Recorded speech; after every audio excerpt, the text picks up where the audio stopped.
Thank you, MC, for introducing the session 2. So for session 2, we will focus on connecting these funders, the venture capitals, and also the startups, as we believe that financing is one of the biggest barriers that we need to jump through. So we will directly connect the both sides, from the startup founders looking for the financing and also the venture capitals that supporting the startups. Without further ado, we will start with the presentation from Earth Venture Capital. Hello everyone. I hope you are all attentive now. So for this session, so my name is Hien. I'm an investor representing Earth Venture Capital. Can I please have the next slide?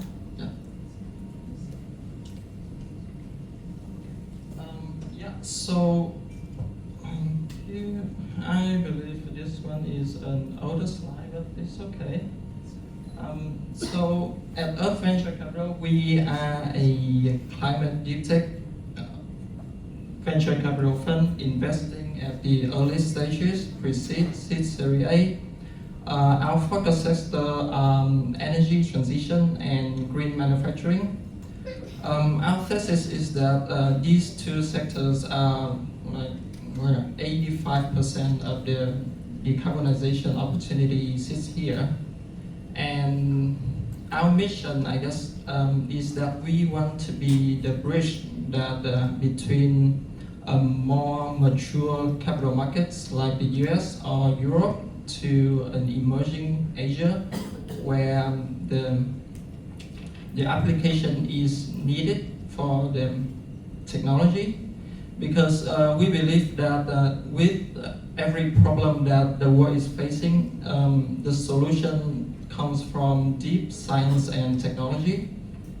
And as I mentioned, our focus are energy and manufacturing, and here are some of our portfolio companies. We started in 2022, and now we have a portfolio of 24 companies. Besides funding, one of the areas that we support our portfolio companies post-investment is that we, as I mentioned, we want to be the bridge. So we want to bring the technology to emerging Asia, Asia Pacific, and we want to be the bridge that help startup to expand and scale to a global presence. And here are some of the I guess case study of our value creation for our portfolio companies post-investment.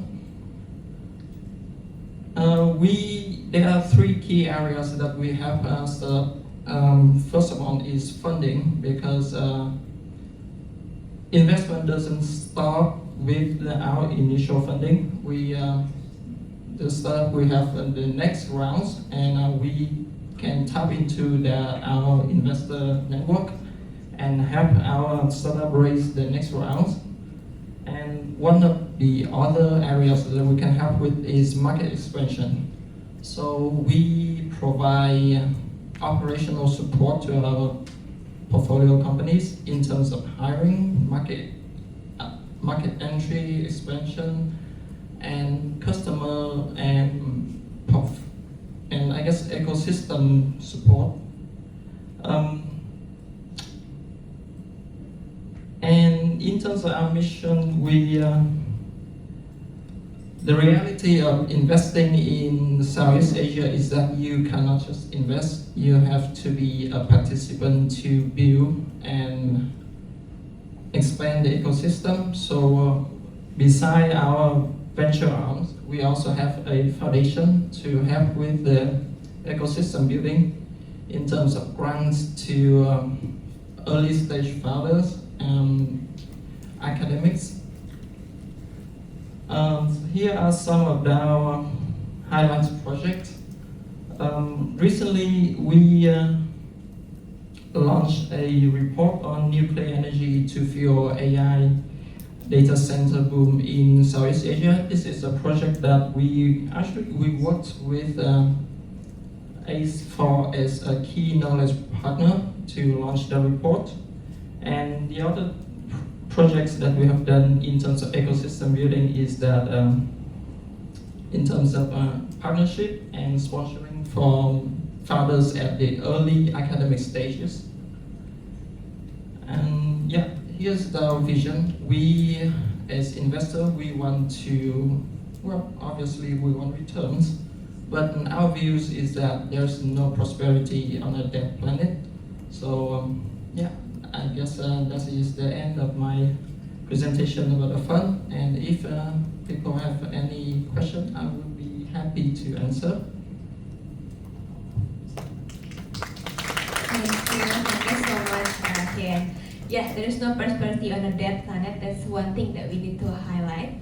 And for our next panelist, we have Ms. Pang from ADB Ventures. So, Ms. Pang, time is yours. Thank you.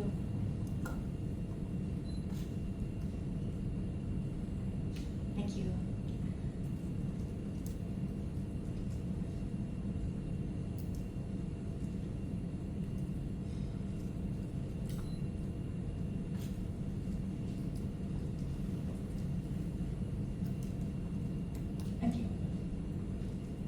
So well, we are ADB Ventures. We are venture capital arms of Asian Development Bank.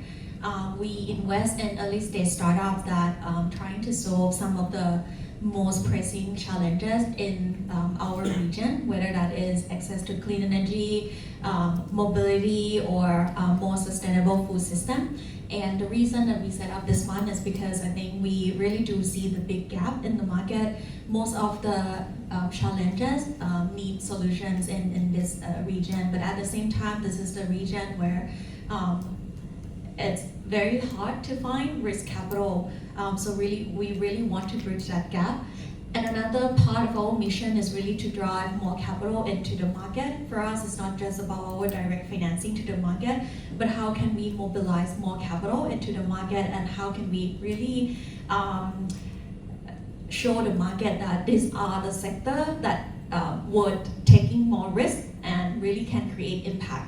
So you can see here that one of our mission is really to mobilize over 1 billion capital into this impact technology startups in the region.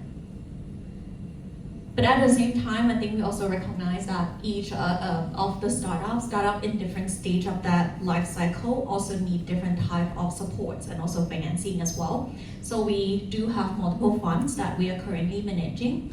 We have the venture capital fund where we come in a relatively later stage. I would say Series A and above company already have product in the market. Maybe they're already active in one market and they are looking to expand beyond just one market to other markets. For this, we provide, I would say on average, 1 to 4 million first check, plus ability to do follow-on investment in the company. Usually we invest alongside with other investors in the market, partly because we know that we have networks all across the region, and our value add is really to help the company expand beyond just single market to more than that market to other markets. So we want to work with local partner or local investor who can support the company on the ground, and we can work together rather than really like compete against each other. The second program that we have, second type of fund is the seed capital. This one will support relatively earlier stage. I will provide up to 400,000 seed investment into the company. Usually the company that fit with this program will be the one that already have product in the market but still refining that business model. They might have 2 or 3 hypotheses that they want to test, which one is the best for them. We think that beyond just financing, company at that stage of the life cycle, actually they really need the direct feedback from the market. So apart from providing financing, as I mentioned that we do have network across the region, we also try our best to leverage our network to connect this startup with potential clients or people who potentially can give them kind of potential pilot as well. Because we think one of the critical area for a company in that stage is also really learn what's the market feedback, how can they adjust their business model, and how can they prepare for the next round of financing. And then lastly, I think we just started this year, so we also are trying to work more with local governments to build the local or regional VC ecosystem as well. even if we started from being a climate tech VC fund, but over time we also are looking to expand beyond just climate to other areas as well. Because at the end of the day, if we look at emerging Asia Pacific, if we look at Southeast Asia, we still do see really big gaps for risk capital across the area, not just climate. These are some of the areas in our focus. So among climate investment, we look at clean energy, smart mobility, sustainable agricultural supply chain. We also look at green financing using satellite solutions for more better climate resilient solutions. We also look a lot into circular economy as well. And as I mentioned, that we started to expand beyond climate. Earlier this year, we also launched an inclusive fintech fund. And later on this year, we also will launch kind of like Japan, Southeast Asia technology transfer linkage as well. And we are also in conversation with some of our partners in terms of like launching more kind of human function, focusing on more kind of assistive technology, aging populations, disabled populations as well. So we're trying to expand as much as possible to really bridge that gap in the market. When we look at the solutions, we actually look across both deep tech solutions and tech-enabled solutions. For us, as long as solution works well in the markets that they're operating in, we can look at all of those. This is our track record so far. So we now have around 70 portfolio companies that we support across the region. When we count all the active developing country, developing markets that we support in Asia Pacific, we have over 20 countries already. And as I mentioned, that we focus a lot on our ability to mobilize capital into the markets. We also now have over 13 times of in capital, meaning that for every single dollar that we put into the company, actually we kind of mobilize 13 times of that to date. In terms of like supporting female founder in our portfolio companies, we have over 25% of female founded startups. And especially when we focus on climate, we all know that it's really tough to really find like female founders and to support female founder in the space. So I think the 25% is something that we're really proud of. And maybe this is the last part. Just to recap what we're actually looking to invest in, I think potentially we look at only three things at the end of the day. One is impact potential. For us, are you really addressing the real problem in the market, and can you address it at scalable impact? Second is investment potential. When we look at solutions, we also trying to look for sustainable business model as well, because at the end of the day, to really create that sustainable impact, the company also need to survive and scale. And then lastly, I think also equally important, we also look at potential value add that we can bring to the table, not just direct financing to the company, but where else that ADB can provide support to grow and to scale the company further. Happy to also address any questions you may have about ADB Ventures afterward as well. Thank you so much, Ben. Let's give a round of applause for ADB Ventures. Yeah. So now the startups already know what are the interests from these venture capitals, what are the focus for their support. Now I want to move on to the perspective from the startup, from Joseph, from the Klimatech. I believe that Klimatech already joined several programs from the JETRO pitching event, from the area cohort as well. So you know more or less what's the interest of this venture capitals, the investor. But from your experience, what is the biggest mismatch between their focus and what you as the startups really need? Okay, so when we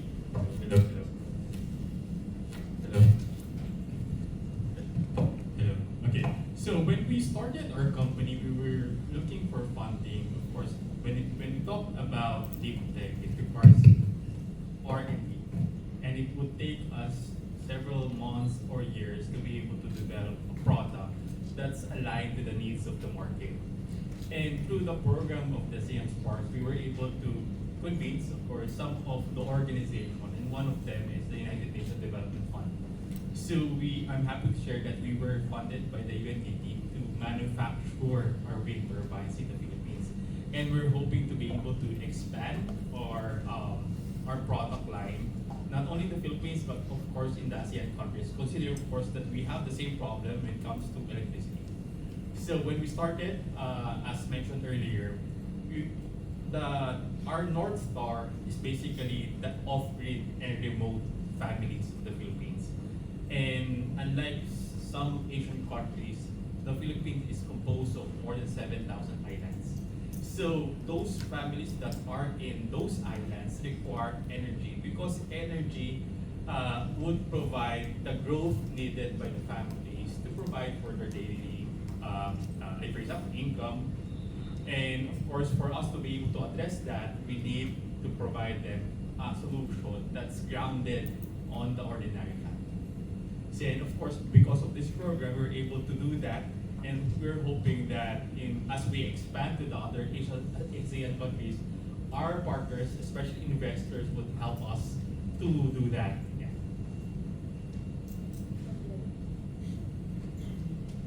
Thank you for the question. I'm Tania from Pristinz.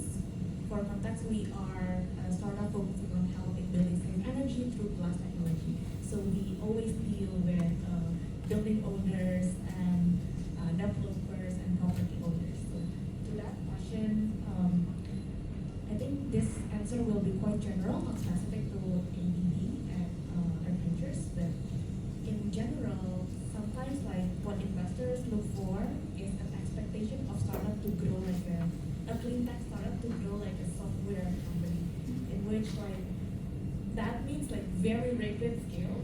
But for context, in like clean tech startup, what's happening is we need a longer procurement cycles, especially dealing with buildings. Like for us, a deal will take like 6 months plus, including the bureaucracy, procurement, meeting the right decision makers, and all. So that's not a fraction that we can play like very like one day. So I think that's one of the mismatch. And then secondly, I think what we really need from investor or funders is not only supporting us when we already have traction, but also supporting us to gain that traction. So it's beyond monetary value, but it's also like, for example, introduction to building owners, introduction to networks, because for us, if we have technology, sometimes we have like difficulties in accessing that, and to build traction, we need access to that. So in that regards, I also have the honor to spoke with Ms. Meng before in Sushi Tech, and she also shared that ADB has one of the program is to have ecosystem partners, like your infrastructure partners, that will be very relevant for us in Pristinz to be like connected to them, so that we can introduce ourselves and having pilot projects, and that could kickstart our technology and traction before we have like so much revenue growth. That's the thing. So, yeah, I'm Mr. Chosen from Chosen. Actually, from my start, I believe in geopolitics that the most important thing is about the food and energy.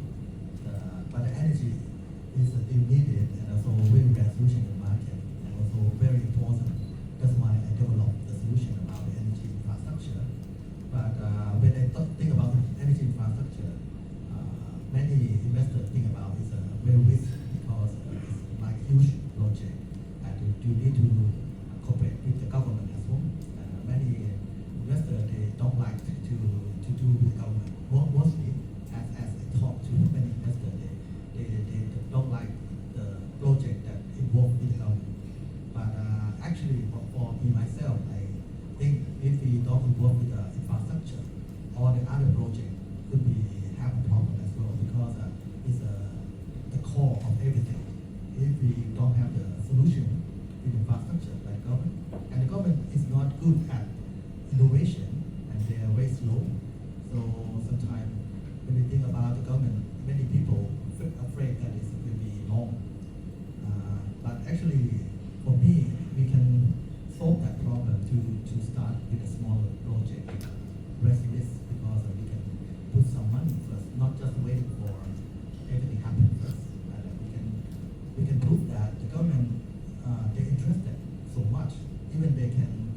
give the national data to us to develop the AI and more traction about the more and more governments, not only Thai government but other governments as well. But for the revenue, it needs some time.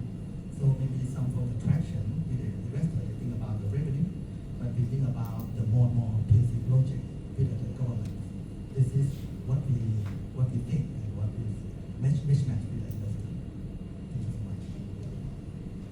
Thank you so much. Now I will give the floor to the impact investors to respond to this request from the startups regarding giving more time to get traction, giving more collaboration, connection with the government, and also how the startups can develop their technologies, how the investor can help them to do this.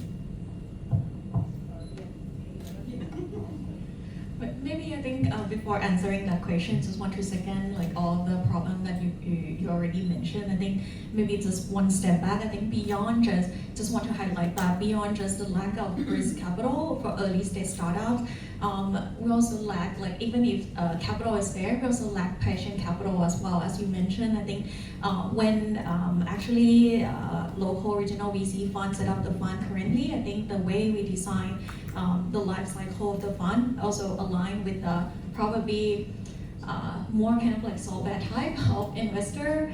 So I think when you invest in a startup that need a longer lead time to really realize commercialization phase to scale up, I think it just doesn't match with the design of the fund since beginning, and I think that's a fundamental problem of it. And then apart from that, there's also another problem, because if you look at Southeast Asia in general, and you compare it with, say, in the US or elsewhere, whenever you have new solutions in the market, the acceptance or willingness to try new solutions from corporates is also very limited. But fundamentally, if you look at overall like R&D budget, of the region, it's also very limited comparing to other regions, right? So it's not just about, I think, investor side, but I think the entire ecosystem really need to kind of work together to support and then help the innovation go from like pilot phase to really scale up. How should we answer that question? Thank you. Yeah, I think the point about capital timeline is very important because actually it's a good point that we have ADB Ventures and Earth Venture today because it makes the point that usually I think startup need to know about your investor because ADB Ventures and Earth Venture we are structured differently, so we will have different timeline. And the point about like the capital timeline between, you mentioned like more like the software type to hard tech, clean tech is very important. At Earth Venture, we are a deep tech fund, so we are familiar with that reality that clean tech startup need to have a different timeline, and you can't evaluate like a software companies. We know that, but the point is, startup need to know about investor because different investor like development finance and sovereign fund and generalist fund or climate tech fund, each of these funds we have a different framework in evaluating the investability of a startup.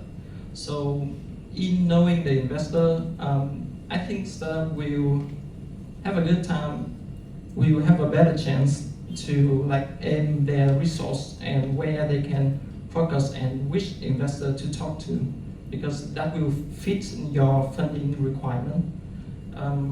Yeah, and I guess Ms. Pang mentioned before about the ecosystem and the lack of capital to serve different range and different maturity of startup in Southeast Asia, and I believe this is a ecosystem effort. Each of our fund and each of us here cannot solve that issue, so that is why like the occasions like this for us to come together to work on that is very important for all of us. Thank Thank you so much. Thank you for highlighting that this is not only one sector or one stakeholder responsible, but this is the whole ecosystem of clean tech innovation and entrepreneurship. So relating to that matter, as we know that in ASEAN region, we still have fragmented policies, so different countries, different policy, different R&D budget, and also different maturity of the clean tech startups. From the investor's perspective, I want to know how is your decision-making process in selecting the startups that you want to support, and also how do you prioritize the women-led founders, women-led startups in between those barriers in this region? Thank you. So I guess for the first question, if you don't have a one-size market, then you cannot use a one-size-fits-all approach. So yeah, the market is fragmented, so you have to approach startup from each market differently. And actually that is our operational reality. We cannot approach everyone the same because different markets will have different maturity level, capital debt, and talent pool, and even governmental support. So that is the reality we have to work with. And I guess we mentioned before about like the lack of capital in Southeast Asia, and if you work backward from that, why is capital lacking in Southeast Asia? From the investor side, what I can say is that in Southeast Asia we do not have debt exit liquidity, and if there is no liquidity in exit, there is no capital to deploy. And so if you, as Ms. I believe we mentioned before about you cannot evaluate a clean tech startup like a software company. In Southeast Asia, sector-wise, software still leads in terms of deal flows and deal value by a very huge margin. And why is that? Because if you look at the financing activities in the last 2 or 3 years, you will see what investors are prioritizing. They invest in infrastructure play, like either payments or data center. They invest in startup with strong unit economics, and they invest in startup with the ability to scale regionally and globally. And the reason software are more focused and more invested is because they are insulated from the structural constraint of Southeast Asia. Software is easy to scale and they have good unit economic. We are a climate fund. We work with climate startup, and we know that the mission is different and the operational reality is different. But I guess the point, the next question you asked is about the women. Yeah. In between the challenges, I'm going to be honest. As an investor or VC fund, we want to win. And the way I see it is that my job is to find the best founder everywhere I can. And inclusion isn't really a checkbox that we want to hit, but it's the competitive advantage. If you do not include women founders, then you lost a very big portion of potential. We invest in the best founders that serve the best solution to solve the hardest problems. And some of them happen to be women. Among our 24 portfolio companies, we have 7 founders, women founders. That is like 29%. We didn't choose women founders. We choose the best founders. And I guess diversity happens naturally when you look for the best founders. I guess at Earth Venture, that is our approach. Like, we look everywhere we can. We try to expand our scope as much as possible, and we believe that naturally you will have diversity that follows. For us, I think fundamentally, apart from what you just mentioned, we basically just look at solutions that are more kind of like problem first, solutions that really address the real pain point in the market. And from there, we really try to understand how it addresses this specific market problems. As I think Tania, you also mentioned briefly about the learning from the program as well. I think a lot of time when we evaluate climate tech startups, we also come across a lot of like technology first type of solutions. I think everyone would claim that our solution is the best in the market. Our solution has like all of the hands. We are really like outperforming other solutions. But at the end of the day, to really get adopted and for people to really use it, you need to solve that pain point. So I think fundamentally that's the core part of how we actually design and investing in the company. And from there, I think because we have that mindset of problem first, when we identify some specific problem in the market, it just happened to be that in that specific area of focus, we just see a lot of female founders in that space. For example, I think in the past 2-3 years, we look a lot more into like biotech solution for agriculture. All of our founders in that space are actually female founders.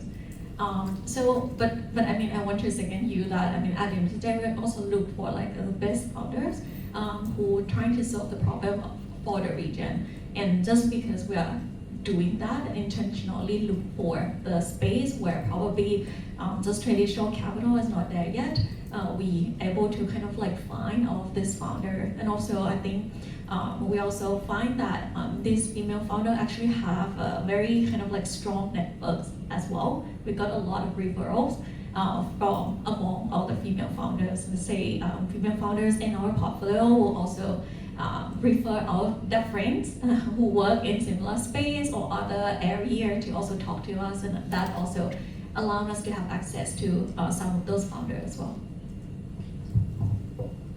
Thank you so much for the insights. I think now I will give the opportunity for the startups if you have any questions.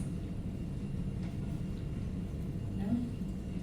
From the audience, maybe from the AMS delegates are here.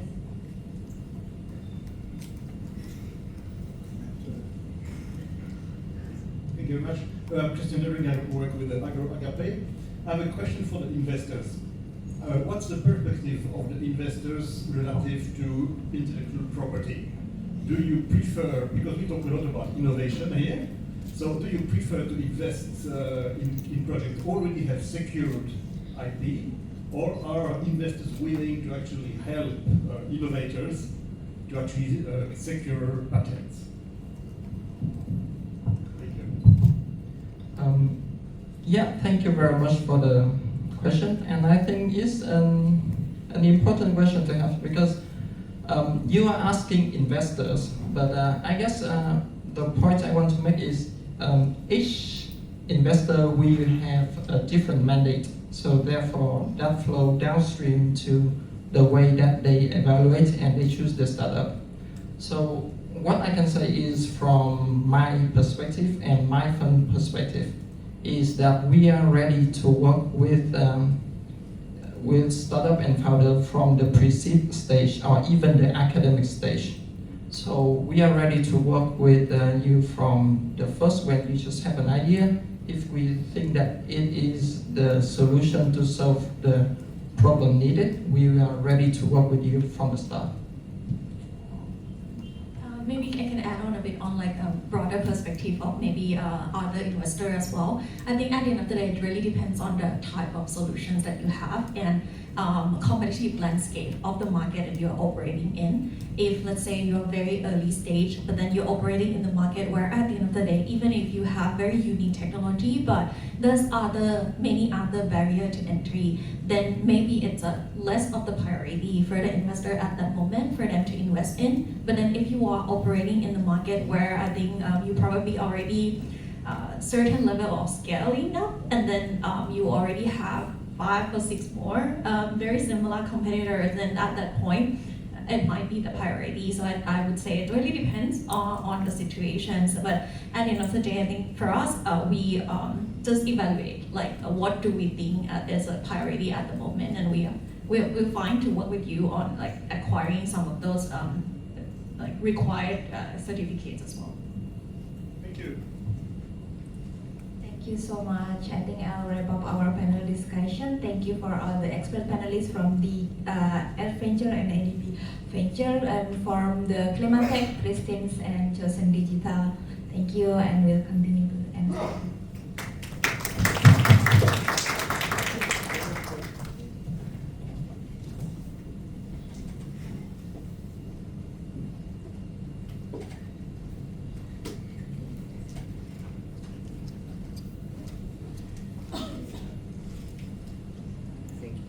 Thank you, Ms. Irma Ramadan, for moderating the panel discussion, and our sincere appreciation to all panelists for their valuable